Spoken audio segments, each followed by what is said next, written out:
go talk to a doctor or talk to someone. There's so many resources out there nowadays.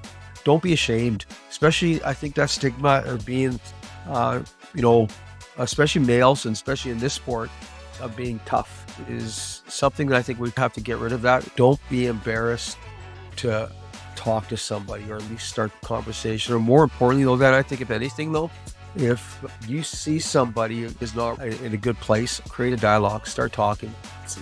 Something for me helped me in so many ways. On this episode of the Don't Change Much podcast, our guest is Manny Viveiros, head coach of the WHL's Vancouver Giants and a former professional hockey player. Manny recently faced a difficult diagnosis. Actually, make that two: prostate cancer and then colon cancer. The impact of separate surgeries and treatments on his physical health was expected, but how it affected his mental health was not. Were you able to process that news over those, month and a half, or were you so focused on trying to get the care you needed that you didn't have time to really deal with what you were going through mentally, perhaps? Well, first of all, it was a shock and certainly disbelief. Certainly I didn't think this could happen to me. Like anything, you never think it could happen to yourself. For the most part, I really took care of my body. I worked out for the most part. I ate properly, everything else. There's nothing absolutely wrong with me. And I thought I was in really good condition.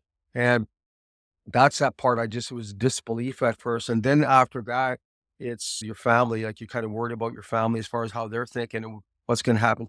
So it's kind of that, that flight or fight type of mentality. We're going to fight this. We're going to do everything we possibly can, fight this, and whatever news they give us, I'm going to be prepared to make sure that I'm able to battle through everything that I have to go through. And I was very fortunate being young enough and good enough health that I still had the strength that whatever was going to be in front of us, I would be able to handle.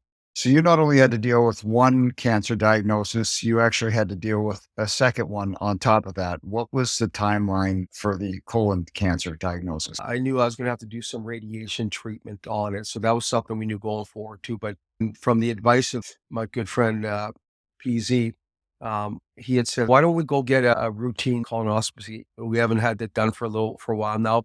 And this is something that after radiation, you probably won't be able to have everything done for at least over a year. He said, let's go have a look at it. And I went in and got it. And we were just expecting it just to be routine. And then I got a call about a day later. It says, no, we have something here we're quite concerned about. And I said, are you kidding me? And sure enough, it turned out to be colon cancer. So I had to go in and do the same exact surgery that I had just done a few months before. They were pretty concerned about it because of all the scar tissue. And it's quite a significant surgery. So I had to go get that surgery done over again within a couple months again. More than anything, Dan, I didn't even know what to think anymore. I says, like, what are the odds that it was so rare that something like that could happen back to back? I ended up being back on the bench for a playoff run. It was maybe not even 10 days after the surgery. I was back on the bench with our guys for our playoff. I was just running on pure adrenaline. I was in total shock. Still, but I was still in that fight type of mentality and running on adrenaline and stuff like that. Did you talk to someone? Did you have some Yeah, therapy as well? I certainly did. My therapy was through our team doctor and I did talk to someone else also too professionally and talked about things that were bothering me. And I was reassured this is normal, what you're going through. And this is something that happens. I don't know what the percentage is, but it's a majority of the people who go through that. You're going to suffer a little bit about that too. And I have a really good close friend of mine who's going through some health issues with cancer too. And he's on the other side of it right now. And he said the same thing to me. He said, I suffer from depression at times. And I said, this is perfectly normal within a certain amount of time after that too. And I said, don't be afraid to ask for help.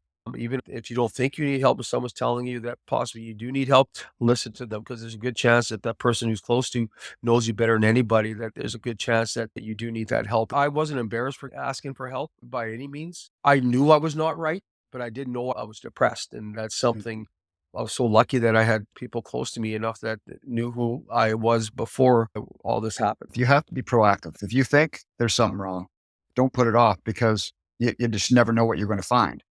And if someone like you goes through all it and you have the support system, it really hammers home the fact that people should be so proactive on this kind of stuff with their health. So I totally agree. Whether it's the physical part or the mental part of it, Dad, for me, the biggest thing is my family's history now with my boys. Both my boys now, they're at 30 years old, they're getting checked. And there's never too early, and especially when there's a history like that, for them to go get that exam to make sure that everything's okay. Yeah, I totally agree. Proactive here. I was always like anything. You think you're invisible, you think you're good. I was an athlete. I always took care of myself. You go through different things and you heal from it. So you think at times you're invincible, or sometimes if it's out of sight, out of mind type of thing. You don't even think about it, but just go in once or twice a year. Once you get to a certain age, for men, is this to go in to talk, have a conversation with your doctor, and whether the doctor says, okay, maybe we should look us up or not, but just even have that conversation is important. I guess an ounce of prevention is worth a pound of cure. In hindsight, I wish could have done that earlier, way earlier than that. But there's always a lesson to be learned in something like this. If I could help my boys and their children growing up, early detection, if any type of thing like that, then so be it. I'd love to do anything as possible.